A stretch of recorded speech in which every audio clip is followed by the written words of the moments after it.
Yes yes sir. Sir. चलिए start करते हैं हमारा चैप्टर क्लास 10 केमिस्ट्री का मेटल्स एंड नॉन मेटल्स।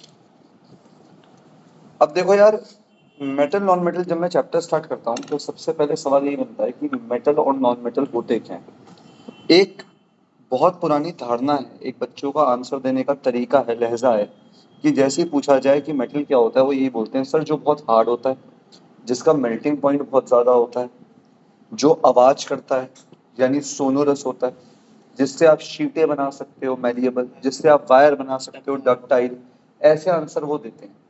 पर ये तो कैरेक्टरिस्टिक्स है मेटल, क्योंकि मेटल आखिर क्या क्या कैरेक्टरिस्टिक शो करता है। हम ये पूछ रहे हैं कि आखिर मेटल होता क्या है या नॉन मेटल होता क्या है। तो देखो यार, सबसे पहले कहानी स्टार्ट करते हैं सब्सटेंस से। जैसे अगर मैं बात करूं मैटर से, ज्यादा अच्छा रहेगा। Let's start from matter. Matter क्या होता है? कोई भी चीज जिसका मास है और जो कोई स्पेस ले रहा है, anything that has mass and occupy space is known as matter. अब मैटर में भी एक आपका होता है प्योर और एक आपका होता है इम्प्योर, ठीक है। दूसरे कैटेगरी को हम अभी के लिए छोड़ देते हैं, हम गए प्योर चीजों पे। प्योर आपकी भाषा में, एक लेमैन टर्म में प्योर क्या होता है? शुद्ध। जैसे मैं तुमसे कहूं, अपने बाबा रामदेव जी आए, उन्होंने कहा पतंजलि का शुद्ध देसी घी खाइए, पर केमिस्ट्री उसको शुद्ध नहीं मानेगी। क्यों? क्योंकि उसमें अलग अलग टाइप के मॉलिक्यूल्स हैं। वैसे अगर आपसे बोले, आप कहोगे सर हमारे घर में जो दूध वाला आता है बड़ा ही शुद्ध दूध लाता है, प्योर दूध लाता है, पर वो प्योर है ही नहीं, क्योंकि उसमें दूध भी है, उसमें पानी भी है, कई तरीके के उसमें फैट्स वगैरह भी है, कार्बोहाइड्रेट्स भी है, उससे अलग विटामिन भी है, अलग अलग चीजें। तो केमिस्ट्री कहती है प्योर चीज क्या होती है? जिसमें एक ही टाइप के या तो एटम हो या एक ही टाइप का मॉलिक्यूल हो। यानी दो कैटेगरी में मैं ऐसे बांट सकता हूं, एलिमेंट और कंपाउंड। एलिमेंट होते हैं, अगर मैं हिंदी में लिख दूं, जो एक टाइप के एटम से बनते हैं, और ये हो गए जो एक टाइप के मॉलिक्यूल्स से बने हैं। क्या ये बात समझ रहे हैं? जैसे अगर यस मैं तुमसे, हाँ बेटा बोलिए। नहीं सर, कुछ नहीं है सब। अच्छा अच्छा, जैसे मान लीजिए मैं आपसे बोलूं गोल्ड, गोल्ड का मेटल आपके पास है, मान लीजिए पूरा एक बार है गोल्ड का। आप देखोगे इसमें सारे ही जो एटम्स हैं वो गोल्ड के ही हैं। सब पे तो मैं नाम नहीं लिखूंगा, A U A U A U A U, gold का सिंबल ऑरम होता, नाम ऑरम होता है, प्लेटिनम सिंबल ए यू होता है, सारे ए यू है। अब आप इसका कोई भी टुकड़ा ले लो, उसके अंदर केवल ए यू नाम के एटम ही होंगे, तो ये क्या हो गया? प्योर। तो ये पूरा गोल्ड क्या कहलाता है? एक एलिमेंट कहलाता है।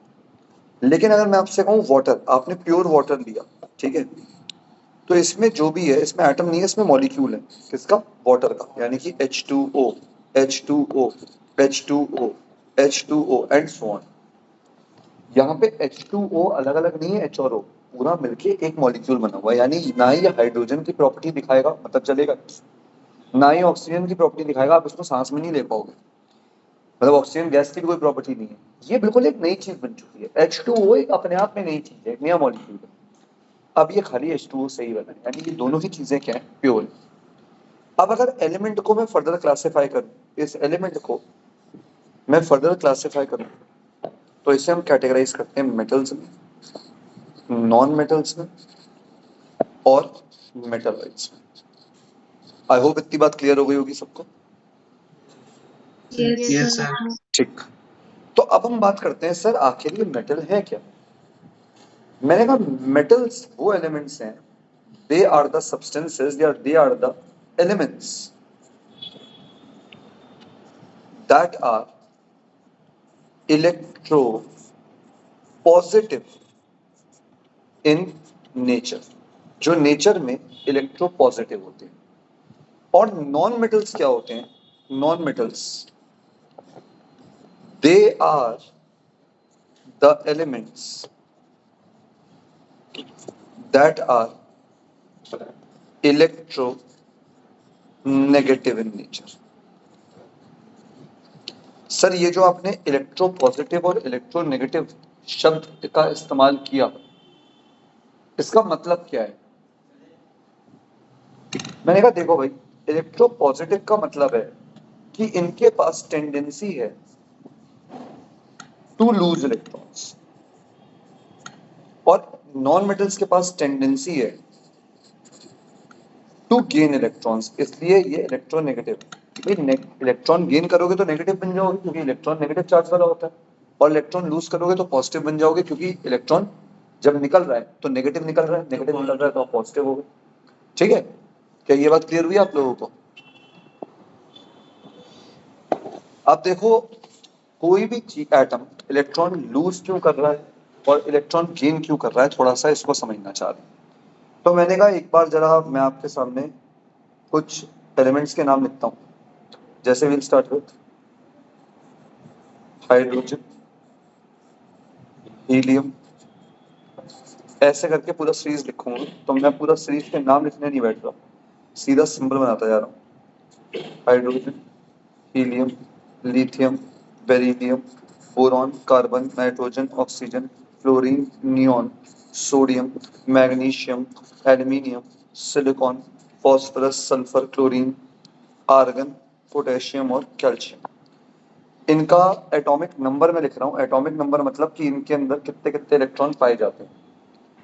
1 2 3 4 5 6 7 8 9 10 11 12 13 14 15 16 17 18 19 और 20।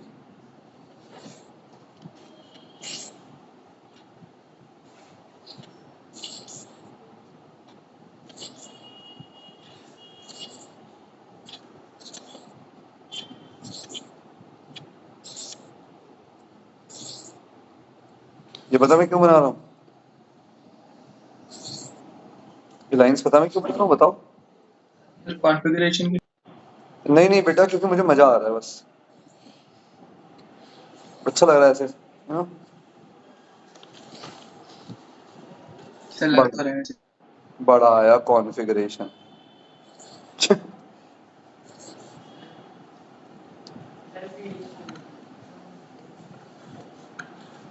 अब भाई जैसा निगम साहब ने बोला है, हम कॉन्फ़िगरेशन लिखने वाले हैं। जिन बच्चों को याद नहीं है उन्हें मैं बता दूं, इलेक्ट्रॉनिक कॉन्फ़िगरेशन हम लिख रहे हैं।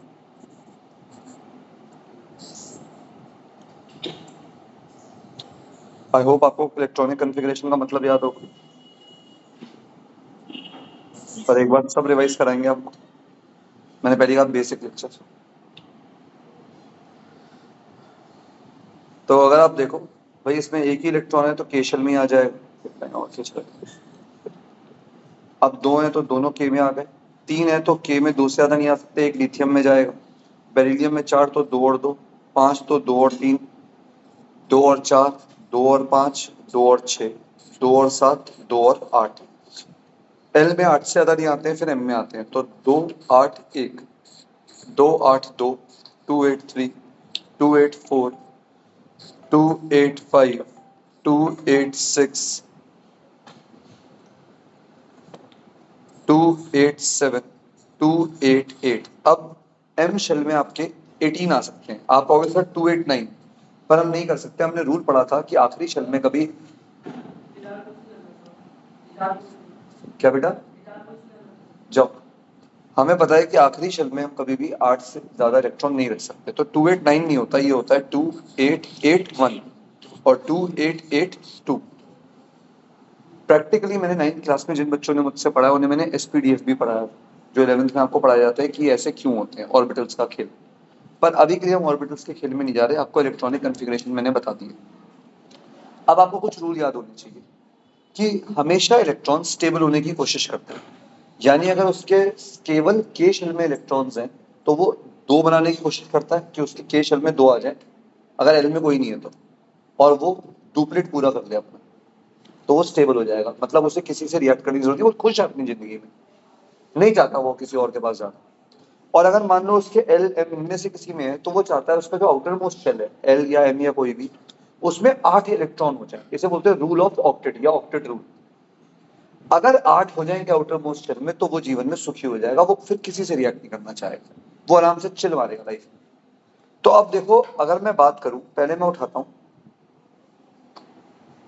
सोडियम, मैग्नीशियम और एल्यूमिनियम को, ये तीनों ही आपके मेटल्स हैं। अब देखो इन्हें देखते हैं एक बार।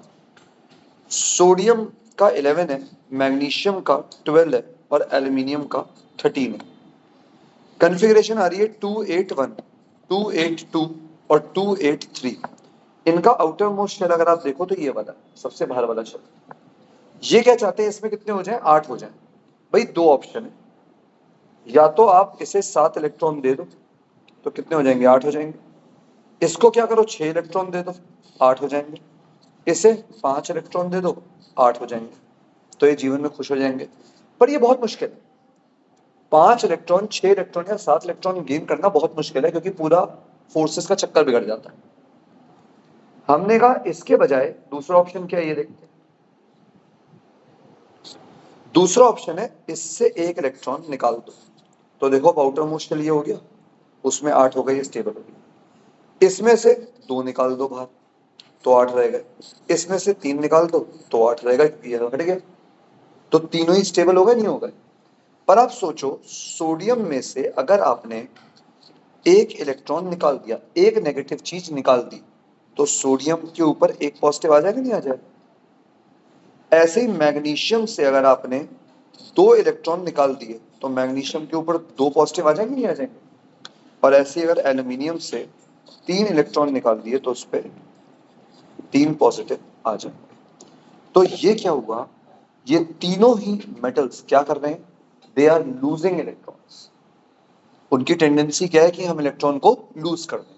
And that is why I said कि they are electron positive in nature, they have tendency to lose electron. ऐसी अगर मैं बात करूं आपसे फ्लोरीन की, ये एक नॉन मेटल है, ठीक है, नॉन मेटल यहीं पे बना लेते हैं। अगर क्लोरीन को आप देखो तो 287 बनता है। इस पे ऑप्शन क्या है, या तो ये सातों इलेक्ट्रॉन लूज कर दे, जो बहुत मुश्किल है, या फिर क्या करे, 1 इलेक्ट्रॉन ये गेन कर ले। यानी क्लोरीन को अगर आप 1 इलेक्ट्रॉन दे दो तो 1 नेगेटिव आ जाएगा ना, तो उसके आउटर मोस्ट में 7 की जगह क्या होगा, 1 एक्स्ट्रा 8, और वो स्टेबल हो गया। तो नॉन मेटल क्या करते हैं, इलेक्ट्रॉन गेन कर लेते हैं और क्या कर जाते हैं, स्टेबल हो जाते हैं। यानी मेटल्स की टेंडेंसी है इलेक्ट्रॉन लूज करने की, और नॉन मेटल्स की टेंडेंसी है इलेक्ट्रॉन गेन करने की। तो कल को अगर वो आपसे पूछे कि व्हाट आर मेटल्स, तो आप बोलोगे metals are the elements which are electropositive in nature, they have tendency to gain electrons, and non-metals are the elements that have metals are elements that are electropositive in nature, which have tendency to lose electrons, and non-metals are the elements that have tendency to gain electrons and they are electron negative in nature. दो चार आप example दे दो, समझाने के लिए मैंने आपको पूरा कॉन्फ़िगरेशन का खेल समझा दिया। क्या यहाँ तक क्लियर है सबको भाई, जूम पे? Yes sir. अब कुछ फैक्ट बेस्ड बातें करूंगा, मतलब रेक्टाफिकेशन जो आपको थोड़ा सा पता होना चाहिए। तो फैक्ट बेस्ड में ये है, I am talking about occurrence, metals non metals की अकरेंस को लेकर है ये। तो आपका जो सबसे ज्यादा एबुंडेंट मेटल है, मतलब सबसे ज्यादा कॉमनली पाने वाला मेटल कहाँ पे, अर्थ क्रस्ट में। तो मोस्ट एबुंडेंट मतलब सबसे कॉमनली पाए जाने वाला मेटल कहाँ पे, अर्थ क्रस्ट में, धरती में, वो आपका है एल्यूमिनियम। ये एक 1 मार्क क्वेश्चन बन सकता है, आपको याद होना चाहिए। फॉलोड बाय आयरन, कैल्शियम और सोडियम। ये आपके सबसे ज्यादा पाए जाने वाले मेटल्स हैं अर्थ क्रस्ट में। ये क्वेश्चन बन सकता है 1 मार्क। अर्थ क्रस्ट में आपके कुछ मेटल्स हैं जैसे गोल्ड, सिल्वर, प्लेटिनम, इनको हम बोलते हैं नोबल मेटल्स, क्योंकि ये किसी से जल्दी रिएक्ट नहीं करते, they are very less reactive. क्योंकि ये रिएक्ट नहीं करते, किसी से मिलते नहीं है, तो ये किस स्टेट में पाए जाते हैं, फ्री स्टेट में। मतलब आपको गोल्ड अकेला गोल्ड मिल जाएगा, सिल्वर अकेला सिल्वर मिल जाएगा, मिट्टी मिट्टी होगी पर अकेला मेटल मिल जाएगा, किसी से जुड़ के नहीं मिलेगा, कोई कंपाउंड बना के नहीं मिलेगा, क्योंकि ये फ्री स्टेट में रह सकता है।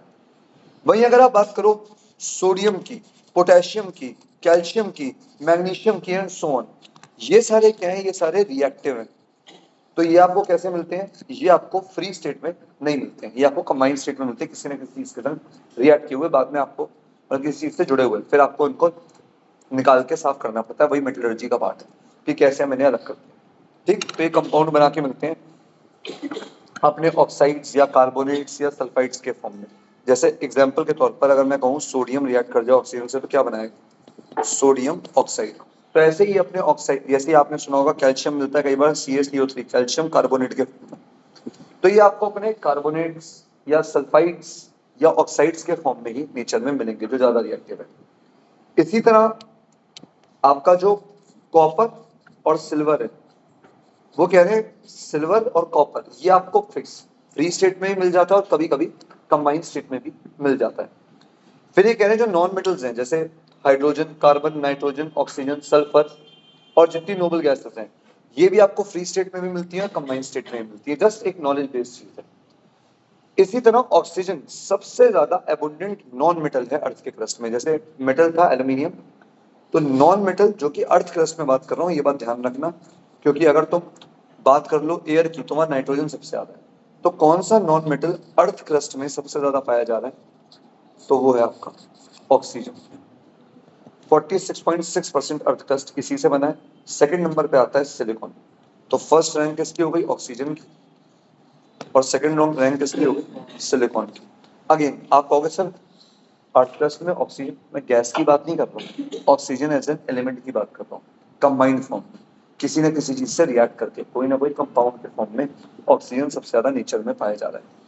जैसे उसने ये बोला आयरन ऑक्साइड हो गई, कई सारे उसके आपको ये मैग्नेटाइट वगैरह दे रखे हैं, आप देखो सब में ऑक्सीजन देख रहे हो, ऑक्सीजन दिए हुए, तो ये सब कंबाइंड स्टेट में पाए जा रहे हैं। क्या ये बात क्लियर हुई? अब बात करते हैं physical properties of metals and non metals. Physical properties of, पहले मेटल्स ले लेते हैं, physical properties of metals.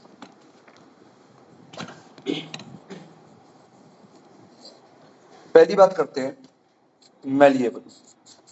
Malleable का मतलब होता है अगर किसी मेटल को आप हैमर से हैमर करो, उसे पीटो, तो वो शीट्स में बदल जाता है। मतलब इस प्रॉपर्टी को बोलते हैं मैलिएबिलिटी, और मेटल्स ये प्रॉपर्टी शो करते हैं। तो the property which allows the metal to be hammered into thin sheets is called malleability. तो metals are malleable.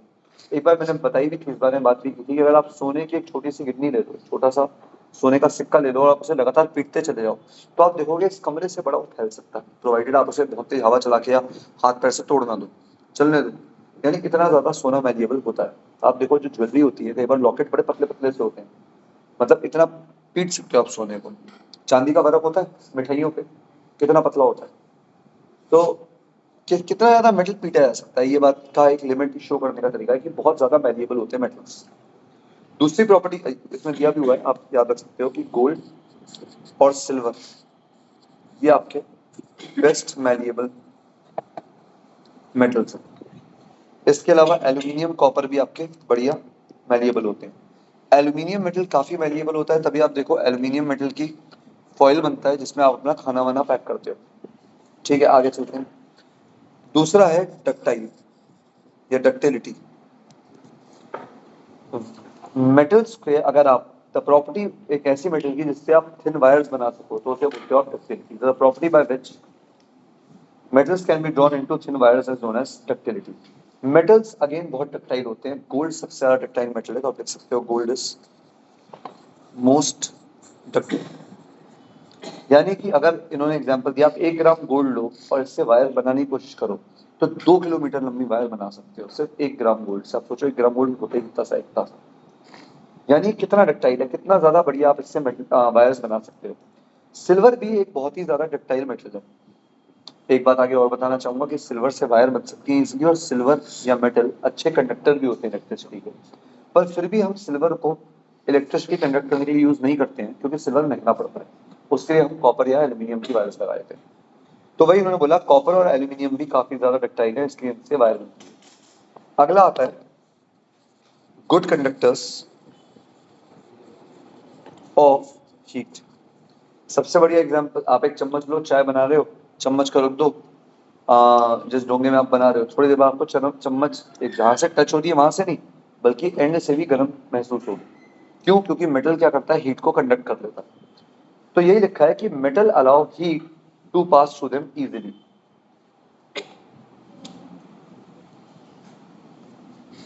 Silver metal आपका बेस्ट कंडक्टर है। ये सब आपको एक एक नंबर के लिए पता होना चाहिए कौन से बेस्ट कंडक्टर्स हैं। तो हीट का बेस्ट कंडक्टर हो गया, यहाँ मैं लिख दे रहा हूँ ताकि आप यहीं से याद कर लो। सिल्वर दिया भी हुआ आपके बुक में, silver metal is the best conductor of heat. Copper और एल्यूमिनियम भी अच्छे हैं। जो कुकिंग यूटेंसिल्स वगैरह होते हैं या जो बॉयलर होते हैं वो कॉपर या एल्यूमिनियम के क्यों बनते हैं? ये रीजन है क्योंकि उनका हीट कंडक्शन काफी ज्यादा अच्छा होता है। पुअरेस्ट कंडक्टर हीट का मेटल में होता है लेड। इनफैक्ट दो होते हैं, मरकरी भी आपका पुअर कंडक्टर होता है। तो अगर एक एक्सेप्शन पूछ ले आपसे कि वैसे तो मेटल गुड कंडक्टर्स होते हैं पर क्या कोई पुअर कंडक्टर भी होता है मेटल? तो हाँ होता है। सबसे पहले लेड और फिर मर्क्यूरी। तो आप देख सकते हो लिखा हुआ है कहीं दिया हुआ, ये the poorest conductor of heat amongst the metal is lead. Mercury metal भी एक पुअर कंडक्टर है। अब क्यों है? जब भी आप हीट करते हो मेटल को तो जो उसके अंदर एटम्स हैं उनको एनर्जी मिलती है। आपको पता है अगर आप किसी भी चीज को हीट करते हो तो एटम्स की काइनेटिक एनर्जी बढ़ जाती है और एटम तेजी से इधर उधर हिलना शुरू करते हैं। क्लास 9 में आपने सॉलिड लिक्विड गैस का कन्वर्जन भी ऐसे ही पढ़ा था कि सॉलिड्स के बीच फोर्स है, इंटर पार्टिकुलर फोर्स। आपने उसको गर्म करा तो पार्टिकल्स में एनर्जी आ गई। वो एनर्जी इतनी ज्यादा हो गई कि वो फोर्स को तोड़ के निकल गए, तो वो लिक्विड बन गया, लिक्विड से गैस बन गया। तो वही लिखा है जब आप एनर्जी देते हो तो ये एनर्जी से क्या होता है, जो इलेक्ट्रॉन्स हैं वो वाइब्रेट करना शुरू करते हैं, मतलब ऐसे मूव करना शुरू करते हैं। एक इलेक्ट्रॉन दूसरे इलेक्ट्रॉन को धक्का मारता है, वो मूव करता है। देखिए this energy is transferred to the electrons present in the atom. These electron can move through the metal. जब एनर्जेटिक इलेक्ट्रॉन मूव करता है मेटल में तो वो ट्रांसफर करता है एनर्जी दूसरे इलेक्ट्रॉन्स को और ऐसे एनर्जी आगे बढ़ती है। जैसे ये मैं वाइब्रेट कर रहा हूँ, मैंने मुस्तफा को धक्का दिया, मुस्तफा वाइब्रेट करा, उसने खुशागर को धक्का दिया और इस तरीके से एनर्जी आगे बढ़ गई।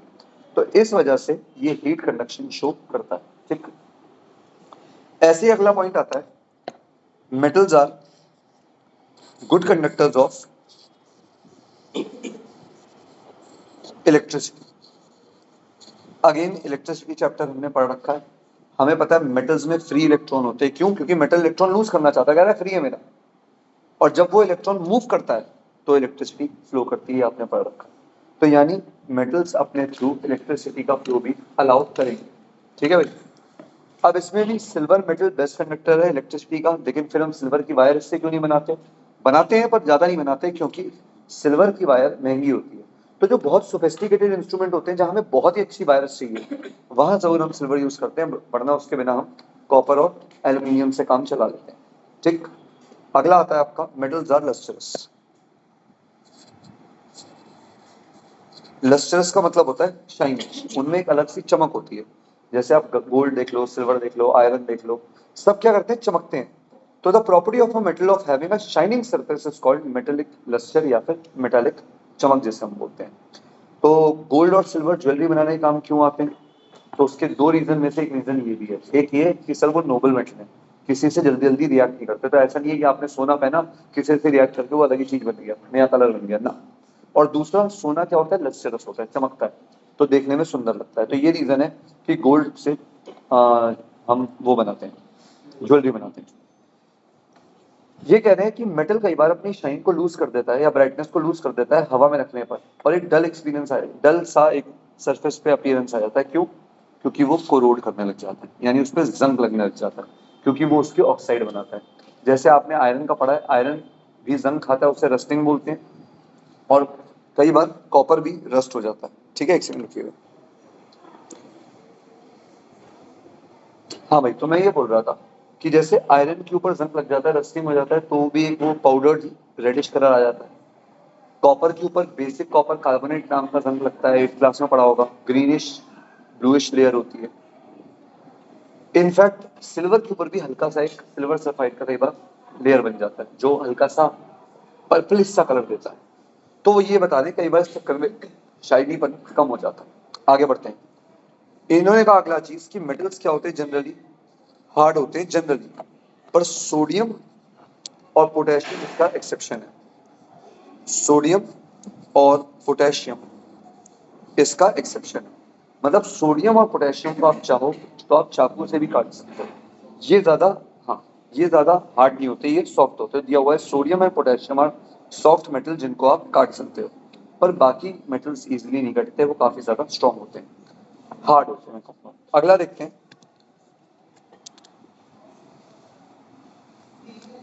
Metals are strong.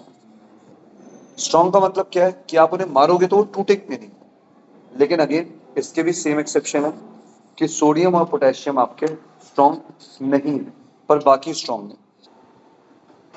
अगला पॉइंट बात करें तो मेटल्स आपके जनरली रूम टेम्परेचर पे सॉलिड, जैसे आप देख लो, सोना देख लो, चांदी देख लो, सब क्या है, सॉलिड। जनरली एक्सेप्शन मरकरी, सबको पता है कि मरकरी रूम टेम्परेचर पे लिक्विड होता है, पर बाकी सब क्या होते हैं, सॉलिड होते हैं। तो देखो most of the metals like iron, copper, aluminium सब क्या है, सॉलिड है। सिर्फ एक मेटल है मरकरी जो कि रूम टेम्परेचर पे लिक्विड है। इसके अलावा अगला पॉइंट देखते हैं, हाई हाई मेल्टिंग पॉइंट और बॉइलिंग पॉइंट। बोल दो 10 मिनट। अब जो मेटल्स होते हैं उनको अगर आप गर्म करो तो काफी ज्यादा टेम्परेचर बढ़ाने पे वो पिघलते हैं, और उबलना तो बहुत ही ज्यादा टेम्परेचर की बात है। मतलब मेटल्स का मेल्टिंग पॉइंट और बॉइलिंग पॉइंट दोनों ही काफी ज्यादा हाई है। कुछ एग्जांपल्स दिए हैं, जैसे आयरन का मेल्टिंग पॉइंट है 1535 डिग्री सेंटीग्रेड। तो ये जस्ट एक एग्जांपल के तौर पर है, अभी आपसे कोई पूछता नहीं है कि बताओ एग्जैक्ट मेल्टिंग पॉइंट क्या है, but one thing is very sure कि ये काफी ज्यादा हाई रहता है। ठीक है, अगली प्रॉपर्टी देखते हैं। एक बात और याद रखना इसमें एक्सेप्शन के लिए, अगर मैं गैलियम और सीजियम की बात करूं, इन दोनों का मेल्टिंग पॉइंट लो है। ठीक है, the melting point of gallium and caesium metal are so low कि अगर आप इन्हें अपने हाथ में ले लोगे तो आपके हाथ भी हल्की सी गर्मी होती है, वो गर्मी ट्रांसफर होती है और उस गर्मी से ये पिघलना शुरू कर देते हैं। तो again these two are exceptions which you should remember. Exceptions याद करना थोड़ा जरूरी है। आगे बढ़ते हैं, इनकी डेंसिटी भी हाई होती है। डेंसिटी याद दिलाना चाहूंगा क्या है, एक जगह पे कितने सारे पार्टिकल हैं। अगर पार्टिकल बहुत सारे हैं तो हम बोलते हैं बहुत डेंस है, और एक जगह में अगर पार्टिकल बहुत कम है, दूर दूर है, तो हम बोलते हैं डेंसिटी लो है। तो मेटल्स की डेंसिटी काफी ज्यादा हाई होती है, इसलिए वो काफी हेवी होते हैं, तभी वो पानी में इजिली डूब जाते हैं। तो देखो, by saying that metal have high density हम कहते हैं कि metals are heavy substance. Obviously sodium, potassium again इसका एक्सेप्शन। अगर मैं रेड पेन से डालना हो तो लिख देता हूँ फिर से, सोडियम और पोटेशियम, इनकी डेंसिटी हाई नहीं है, वरना सबकी डेंसिटी ज्यादातर हाई है। फिर जो आपके मेटल्स हैं दे आर सोनोरस। सोनोरस मतलब अगर इन्हें आप पीटो तो ये आवाज करते हैं, झंग ऐसी आवाज, हर मेटल करता है। तो देखो ये क्या है, the property of metal being sonorous is called sonority. ये होता क्यों है, it is due to the property of sonorous कि हम ये जो स्कूल की बेल वगैरह बनाते हैं वो हम मेटल से बनाते हैं। क्यों, क्योंकि हमें पता है जब हम उसे हिट करेंगे तो उसमें वाइब्रेशंस होंगे और वो वाइब्रेशन एक आवाज जनरेट करेंगे। तो ये हो गई आपकी सोनोरिटी। तो ये थी आपकी सारी मेटल्स की फिजिकल प्रॉपर्टी। क्लियर है, इजी है, सब 9th में चल रहा है अभी देखा जाए तो कुछ Yes, याद आ sir. गया? हाँ भाई, आप लोग को क्लियर है? Yes, sir. अगले लेक्चर में इस बात करेंगे physical properties of non metals की। ठीक है, आज तक रखेंगे। जूम, थैंक यू बच्चों।